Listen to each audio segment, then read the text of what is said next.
इस वीडियो में हम लोग लेसन 15 पढ़ने वाले हैं। लेसन 15 पोयम का नाम है द ब्लाइंड बेगर, अंधा भिखारी। ये पोयम पढ़ चुके हैं पहले। अगर आप ये वीडियो पोयम वाला नहीं देखे हैं तो क्लास 5 के प्लेलिस्ट में जाकर देख लें, उसके बाद ये वीडियो देखेगा तब जाकर अच्छे से समझ में आएगा। पोयम का नाम है the blind beggar, the blind beggar, अंधा भिखारी। तो इस वीडियो में सारा सॉल्व करेंगे जिस चैप्टर में जितना सारा क्वेश्चन दिया हुआ, चाहे ट्रू एंड फॉल्स हो, चाहे क्वेश्चन आंसर हो, या फिर फिलिंग द ब्लैंक्स हो, या फिर इंग्लिश ग्रामर हो। इसमें डिग्री ऑफ एडजेक्टिव पढ़ने वाले हैं, तो पढ़ेंगे देखेंगे कि ये सब क्या होता है।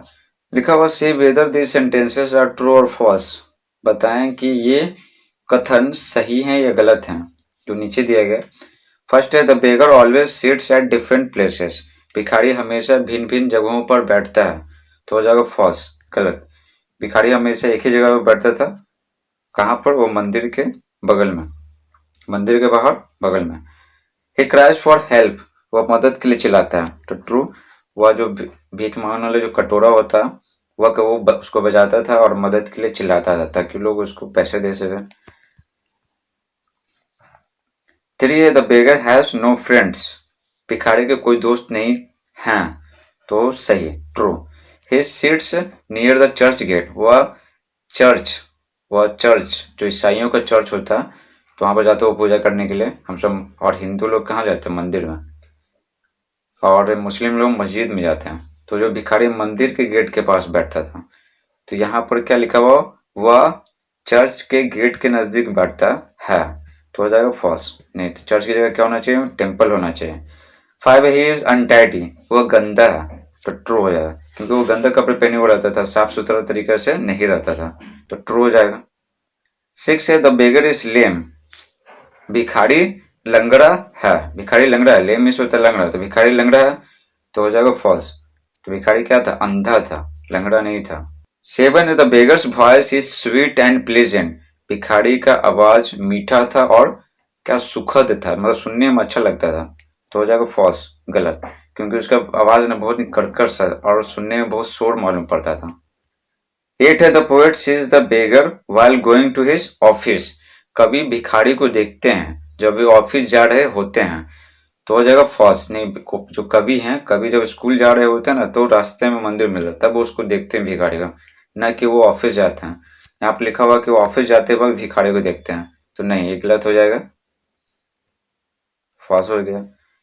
पोएट जब वो स्कूल जाते हैं तब वो देखते हैं, रास्ते में मिलता है मंदिर, वहीं पर वो भिखारी को देखते हैं।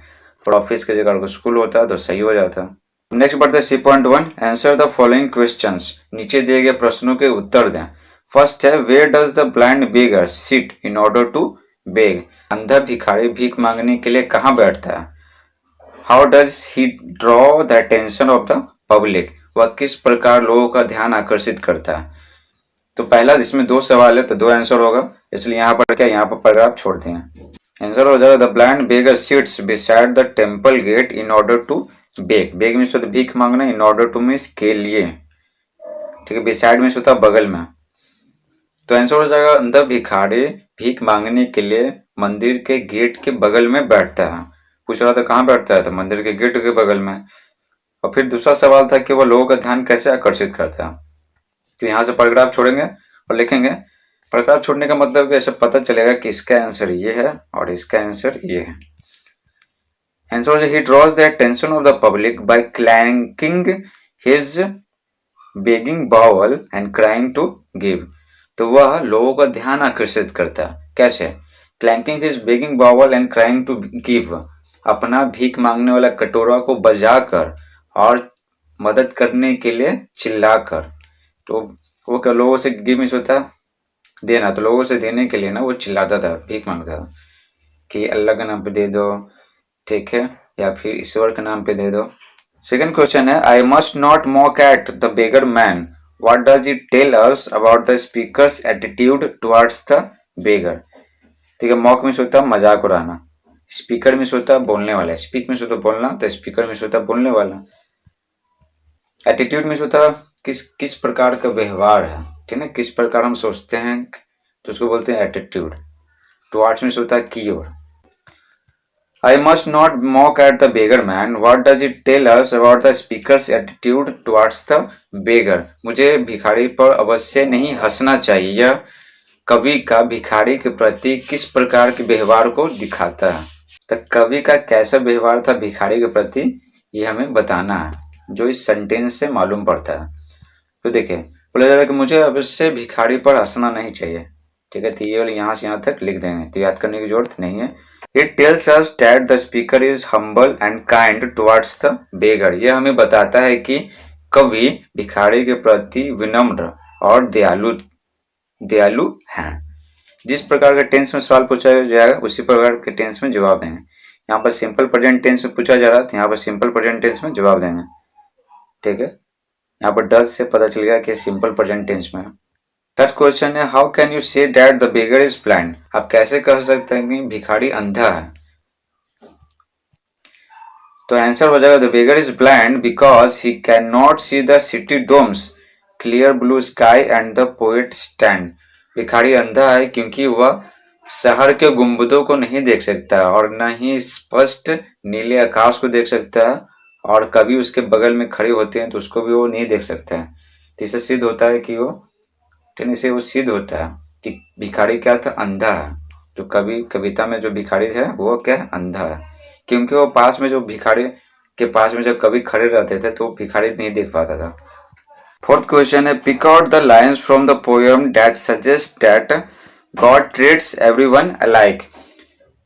कविता से उन लाइन्स को चुने, पिक आउट में होता है चुनना, कविता से उन लाइन्स को चुने जो दिखाता है कि भगवान हर किसी के साथ एक ही जैसा व्यवहार करते हैं। ये लाइक में होता है एक समान, एक जैसा। तो बोला जा रहा है कि उस लाइन को, कविता से उस लाइन को चुनना है जो दिखाता है कि जो भगवान है हर किसी के साथ एक ही जैसा व्यवहार करते हैं, किसी के साथ कोई भेदभाव नहीं करते हैं। God loves that poor old beggar man as much as he loves me. तो कवि क्या कहते हैं, कवि कहते हैं कि भगवान उस गरीब बूढ़े भिखारी को उतना ही प्यार करते हैं जितना वो मुझे प्यार करते हैं। तो ये लाइन क्या दिखाता है कि वो भगवान उसके साथ भी वैसे ही व्यवहार करते हैं जैसे कवि के साथ करते हैं। तो इस प्रकार से वो सभी के साथ एक ही जैसा व्यवहार करते हैं। ये कवि का राय है, कवि का राय है। नेक्स्ट क्या बोला, एक ये यहाँ से यहाँ तक कैंसर हो गया, यहाँ तक हो गया, फिर यहाँ से क्या पैराग्राफ छोड़ देंगे। और नेक्स्ट बोला जरा, do you agree with this observation? क्या आप इस विचार से सहमत हैं, कवि के इस विचार से सहमत हैं? कवि की नजर में क्या भगवान हर किसी के साथ एक जैसे व्यवहार करते हैं? क्या आप इस विचार से सहमत हैं? जस्टिफाई योर आंसर, चलिए अपने जवाब को सही ठहराइए। तो देखिए, अगर आप लिखेंगे कि आप इस विचार से सहमत नहीं है तो उसको सही साबित, एग्जाम्पल के सहारे उसको सही साबित करना है। अगर आप बोलेंगे कि मैं इस विचार से सहमत हूं तो फिर भी उसको सही ठहराना। कहने का मतलब इसका जवाब यस और नो में दे रहा है तो उसका कारण बताना। तो आंसर होगा yes I agree with this observation. हाँ, मैं इस विचार से सहमत हूँ। किनके विचार से? कवि के विचार से। क्योंकि God helps those who help themselves, क्योंकि भगवान उसकी मदद करते हैं जो खुद की मदद करते हैं। तो in poem the beggar has no one in the world so God helps him in difficult situation. कविता में भिखारी बताया गया है कि कविता में भिखारी का इस दुनिया में कोई नहीं है, इसलिए भगवान उसकी डिफिकल्ट सिचुएशन में मदद करते हैं, यानी कठिन परिस्थितियों में भगवान उसकी मदद करते हैं। और वो काफी भिखारी का संघर्ष कर रहा है, भीख मांग रहा है, जीवन को सर्वाइव करने के लिए काफी ज्यादा मेहनत कर रहा है, तो भगवान उसकी मदद कर रहा है। भले ही अंधा है लेकिन उसका जीवन यापन चल रहा है। तो इससे सिद्ध होता है कि भगवान हर किसी के साथ एक जैसा व्यवहार करते हैं। भगवान कुछ परीक्षा लेते हैं, वो जीवन का पार्ट है। तो भगवान समय समय पर क्या आदमी का टेस्ट लेते रहते हैं, ठीक है। तो टेस्ट लेते रहते हैं तो कठिन परिस्थिति इसलिए देते हैं ताकि उसका टेस्ट हो सके कि उसके पास कितना दिमाग और कितना मेहनत करता है, ठीक है। वो आलसपन दिखाता है कि नहीं दिखाता। अगर कठिन परिस्थिति में वो हार मान लेता है तो वो कमजोर आदमी है, इसलिए वो टेस्ट करते हैं कि वो आदमी जो कमजोर है या फिर क्या मजबूत है। भिखारी के साथ भी ऐसे ही चीज है। तो उसके जीवन में जितनी सारी समस्याएं हैं तो भगवान उसको और मजबूत बनाने के लिए उसको ऐसी समस्याएं प्रदान किए हैं, और ये हमेशा नहीं रहने वाला, कभी न कभी उसके जीवन में बदलाव आएगा।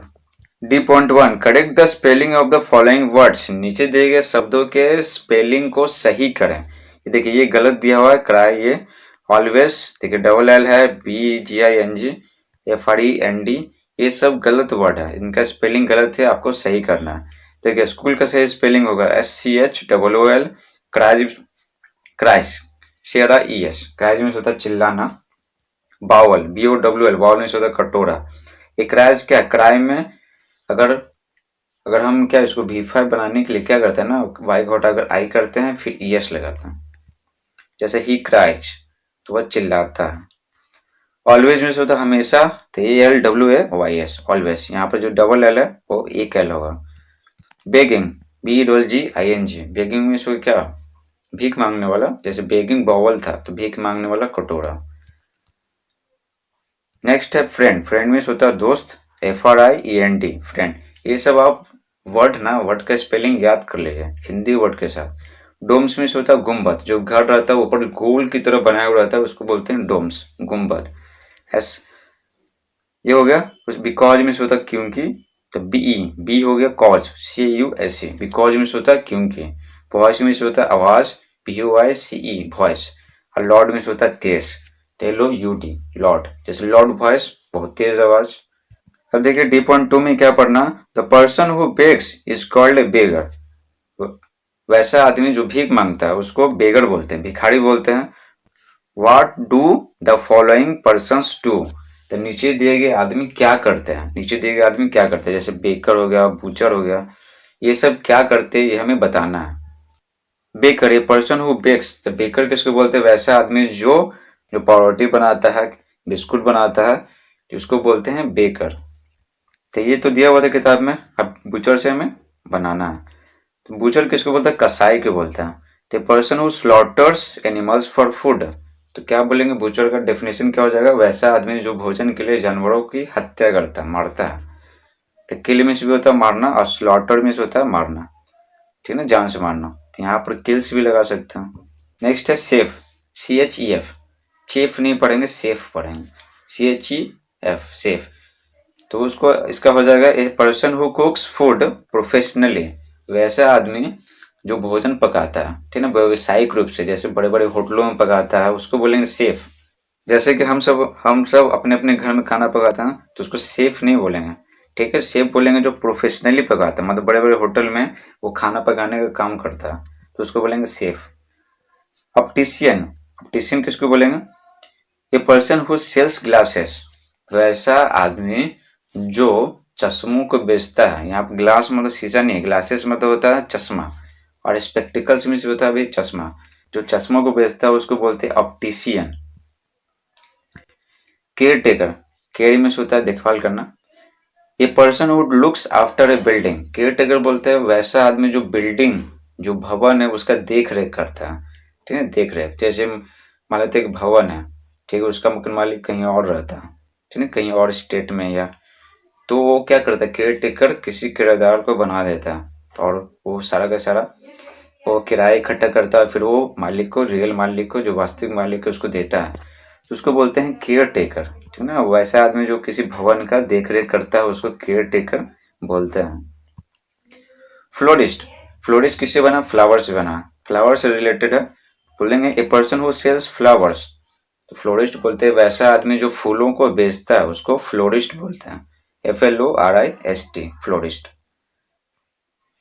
अब देखिए कॉबलर, कॉबलर में होता है मोची, ए पर्सन हु मेंट्स शूज, तो वैसा आदमी जो जूतों की मरम्मत करता है, ठीक है ना, जो जूता फट उठ जाता है तो उसको मरम्मत करता है तो उसको बोलते हैं कॉबलर, मोची। तो मेंड में होता है क्या, मरम्मत करना, एस लगा दिए तो क्या हो गया, V5 हो गया। जैसे इट में एस लगाते हैं तो इट्स हो जाता है, गो में यस लगाते हैं तो गोज हो जाता है, वही है V5। तो V1 से V5 बनाने के लिए V1 में एस या यस लगाते हैं, जैसे ईट में एस लगा है, गो में यस लगाते हैं। इसी तरह मेंड में क्या गया, एस लगा है, सेल में एस लगा है, तो ये हो गया V5 हो गया। प्लम्बर, प्लम्बर किसको बोलते हैं, ए person who installs and repairs pipes, तो प्लम्बर बोलते हैं वैसा आदमी जो पाइप, जो पानी का पाइप होता है ना, वो पाइप क्या लगाता है, जो नए नए बिल्डिंग बनेगा तो उसमें लगाता है और उसका मरम्मत करता है, तो उसमें टूट फूट हो जाता है ठीक है, तो उसको मरम्मत करता है, उसको बोलते हैं प्लम्बर।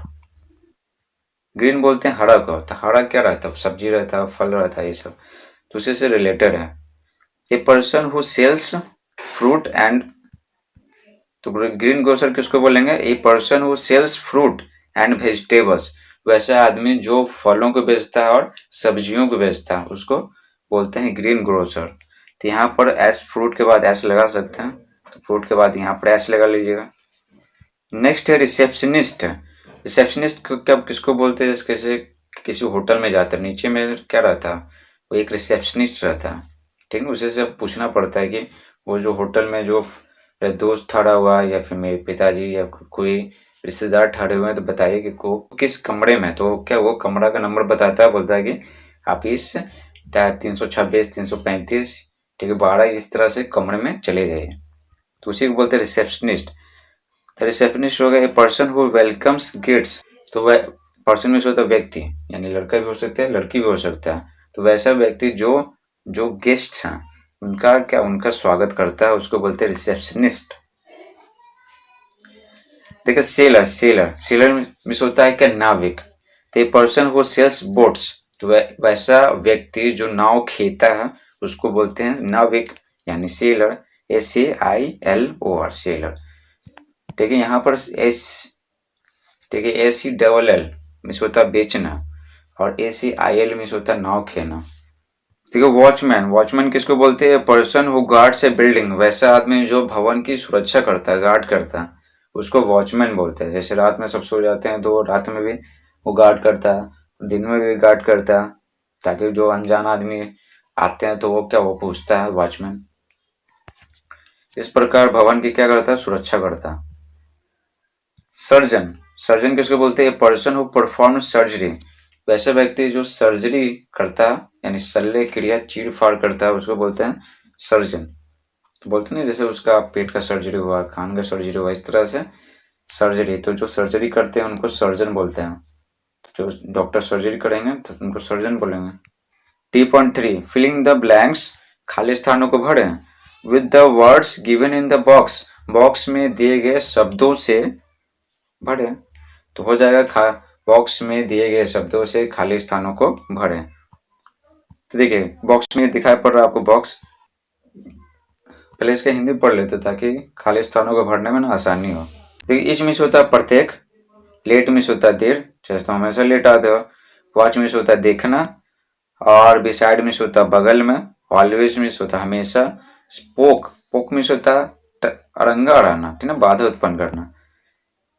मॉक में से होता है एक मजाक उड़ाना, टैडी में से होता है साफ सुथरा, वॉइस में से होता है आवाज, लॉर्ड में से होता है तेज, डर्टी में से होता है गंदा। देखिए फर्स्ट क्या है, we must not dash at others, बोला जा रहा है कि हम सभी को दूसरों पर हंसना नहीं चाहिए, ठीक है, दूसरों का मजाक नहीं उड़ाना चाहिए। तो मजाक उड़ाना का क्या हो जाएगा, ठीक है, मजाक उड़ाना क्या हो जाएगा, मॉक, MOC है, मॉक में से होता है मजाक उड़ाना। He speaks in a very dash dash, यहाँ पे दो खाली स्थान है, हमें दोनों भरना है, यानी दो वर्ड लगेगा, तो इसका हिंदी होगा वह बहुत तेज आवाज में बोलता है, वह बहुत तेज आवाज में बोलता है। ठीक है, क्या हो जाएगा, यहाँ पर हो जाएगा लॉर्ड, यहाँ पर हो जाएगा वॉइस। देखिए यहाँ पर हो जाएगा लॉर्ड वॉइस, 2 में हो जाएगा लॉर्ड वॉइस।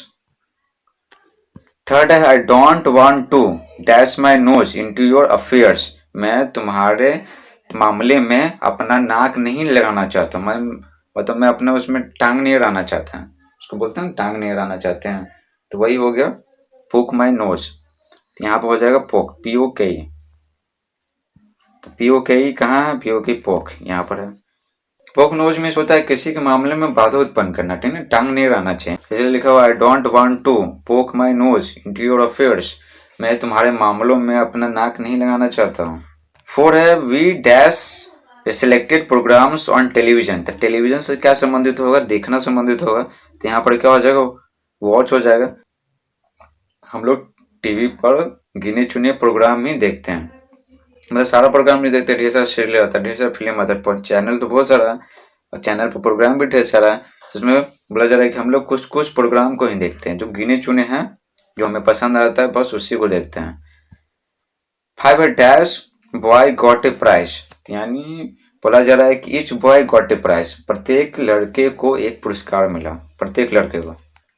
देखिए ईच कहाँ, ईच यहाँ पे प्रत्येक लड़का, ठीक है।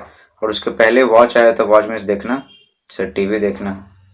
माई sister sat dash me and told a story, मेरी बहन मेरे बगल में बैठी और एक कहानी कही। तो यहाँ बगल का इंग्लिश क्या होगा, बिसाइड होगा, बिसाइड। देखिए बिसाइड यहाँ पे दिया हुआ BESIDE, बिसाइड में से होता है बगल में।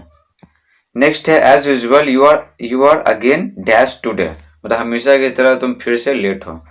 देखिए यू आर को शॉर्ट में यू एपोस्ट्रोफी RE लिखते हैं, ठीक है ना, ये शॉर्ट फॉर्म याद रखना जरूरी है।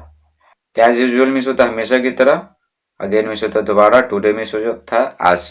तो हमेशा की तरह तुम आज फिर से लेट हो, तो यहाँ पर हो जाएगा लेट। तो लेट देखिए लेट यहाँ पर है LATE, इसी बॉक्स में से भरना आता है, LATE लेट हो जाएगा। नेक्स्ट है ही डैश स्पीक्स द ट्रूथ, बोला जाएगा कि वो हमेशा सच बोलता है, हमेशा सच बोलता है। तो यहाँ पर हो जाएगा ऑलवेज, ALWAYS, ऑलवेज। देखिए बॉक्स में ऑलवेज यहाँ दिया हुआ ALWAYS, ऑलवेज। 9 है I keep my room very dash, मैं अपने कमरे को बहुत ज्यादा साफ सुथरा रखता हूँ। तो यहाँ पर बोला जाएगा साफ सुथरा, तब वेरी के बाद क्या हो जाएगा, टाइडी हो जाएगा। देखिए यहाँ पर टाइडी मीन्स क्या होता है, साफ सुथरा। तो 9 में हो जाएगा टाइडी, TIDY, टाइडी। और जो बच जाएगा तो वो क्या हो जाएगा, अंतिम हो जाएगा। तो क्या बच गया है, ठीक है, तो आप सोचिए, तो डर्टी बच गया, डर्टी, डर्टी मीन्स होता है गंदा। तो 10 में ऑलरेडी हो जाएगा डर्टी। 10 में लिखा हुआ I don't like people who look dirty, मैं उन लोगों को पसंद नहीं करता हूँ जो गंदे दिखते हैं। तो गंदे दिखते हैं तो उनको तो कोई नहीं पसंद करेगा, तो ये बोला जा रहा है मैं उन लोगों को पसंद नहीं करता हूँ जो गंदे दिखते हैं। तो यहाँ हो जाएगा dirty, DIRTY, dirty. Look means होता है दिखना, मतलब यह प्रकट होना, कैसा दिखाई पड़ रहा है, जैसे बोलते हैं तुम्हारा लुक तुम अच्छा लग रहा, नए नए कपड़े पहने हुए होता। लाइक मीन्स होता पसंद करना, पीपल मीन्स लोग। ठीक है, नेक्स्ट है मैचिंग है। तो बोला जा रहा है match the word in column A with those in column B to make compound word. बोला जा रहा है कंपाउंड वर्ड बनाने के लिए कॉलम ए के शब्दों को कॉलम बी से मिलाएं। कॉलम ए के शब्दों को कॉलम बी से मिलाना है, किस लिए मिलाना, कंपाउंड वर्ड बनाने के लिए। कंपाउंड वर्ड किसको बोलते हैं, वैसा वर्ड ना जो, ठीक है, जो दो या दो से अधिक वर्ड से बनता है। जैसे देखिए, जैसे स्कूल बैग, ना स्कूल बैग, जैसे स्कूल यूनिफॉर्म। तो यहाँ पर क्या, स्कूल बैग में स्कूल और बैग दो वर्ड है, दोनों मिलकर के एक वर्ड बना है स्कूल बैग। तो ये क्या हो गया, कंपाउंड वर्ड हो गया। जैसे स्कूल यूनिफॉर्म, तो स्कूल भी है और यूनिफॉर्म भी है, यूनिफॉर्म मतलब कपड़ा। तो यहाँ पर यूनिफॉर्म है, स्कूल यूनिफॉर्म, तो स्कूल एक वर्ड है, यूनिफॉर्म एक वर्ड है, दो वर्ड हो गया, दो वर्ड मिलकर क्या एक वर्ड बना है, तो इसको बोलेंगे स्कूल यूनिफॉर्म को कंपाउंड वर्ड। तो देखिए यहाँ पर ब्लॉटिंग, तो ब्लॉटिंग का क्या हो जाएगा, पेपर हो जाएगा, ब्लॉटिंग पेपर। तो जी में मिला देंगे ब्लॉटिंग पेपर। ब्लॉटिंग पेपर बोलते हैं सोखता कागज। जैसे फिगर में देख सकते हैं, ये जो महिला है जिसके चेहरे पर बहुत ज्यादा मॉइस्चर, ठीक है ना, मॉइस्चराइजर ज्यादा लगा लिया, पसीना आ रहा है, तो उसको सूखने के लिए क्या, सूखने के लिए वो कागज से साफ करे, तो सूखता कागज से साफ हो जाएगा, जो भी नमी रहेगा, चिपचिपापन रहेगा वो साफ हो जाएगा, तो उसको बोलेंगे ब्लॉटिंग पेपर। वॉकिंग क्या होगा, वॉकिंग स्टिक, जो बुजुर्ग लोग लिए रहते हैं छड़ी, जैसे वो जिसकी सहायता से वो चलते हैं, उसको बोलते हैं वॉकिंग स्टिक। कवरिंग, तो कवरिंग लेटर, कवरिंग लेटर कैसा होता है ना, एक रिज्यूम की तरह होता है जिसमें उनके बारे में लिखा हुआ रहता है। तो किसी ऑफिस में जमा करते हैं तो वो उसको आसानी से, जो हायर करने वाले, जो नौकरी पर रखने वाले हैं, तो उसको आसानी से पढ़ लेते हैं, तो उसको बोलते हैं कवरिंग लेटर। ड्राइविंग क्या होता है, ड्राइविंग लाइसेंस, तो गाड़ी चलाने के लिए ड्राइविंग लाइसेंस की जरूरत पड़ता है, और पुलिस पकड़ लिया और ड्राइविंग लाइसेंस नहीं है तो बहुत ज्यादा फाइन लगेगा, तो उसी लाइसेंस को बोलते हैं ड्राइविंग लाइसेंस। नेक्स्ट है बुकिंग, तो बुकिंग ऑफिस, जिस ऑफिस से कुछ बुक कराएंगे तो उसको बोलेंगे बुकिंग ऑफिस। जैसे आपको कहीं यात्रा करना है किसी दूसरे देश में, तो ठीक है, या फिर दूसरे राज्य में यात्रा करना है, तो आप एक ऑफिस से ना बुक करा सकते हैं उस दिन, तो उस दिन का बस से आप चले जाइएगा वहां पर। जैसे ताजमहल घूमना है तो ताजमहल आराम से घूम लेंगे, कहाँ ठहरना है सारा व्यवस्था वो ऑफिस वाला कर देगा, उसको बोलेंगे बुकिंग ऑफिस, यानी बुक करने वाला ऑफिस, कुछ भी बुक करना है। नेक्स्ट वर्ड है सिक्स डाइनिंग, क्या हुआ, डाइनिंग टेबल, जिस टेबल पर बैठ के खाना खाते हैं, यानी डाइन में होता है खाना खाना, जिस तो जिस टेबल पे खाना खाते हैं उसको डाइनिंग टेबल बोलते हैं। और सेवन सेवन है कि जो बच गया वही हो जाएगा बोर्डिंग स्कूल। बोर्डिंग स्कूल का मतलब है हॉस्टल, जहाँ पर पढ़ेंगे भी और वहां पर रहेंगे भी, ठीक है, हॉस्टल में, उसको बोलेंगे बोर्डिंग स्कूल। यानी स्कूल का भी व्यवस्था होगा और वहां पर रहने का भी व्यवस्था होगा, उसको बोलेंगे बोर्डिंग स्कूल।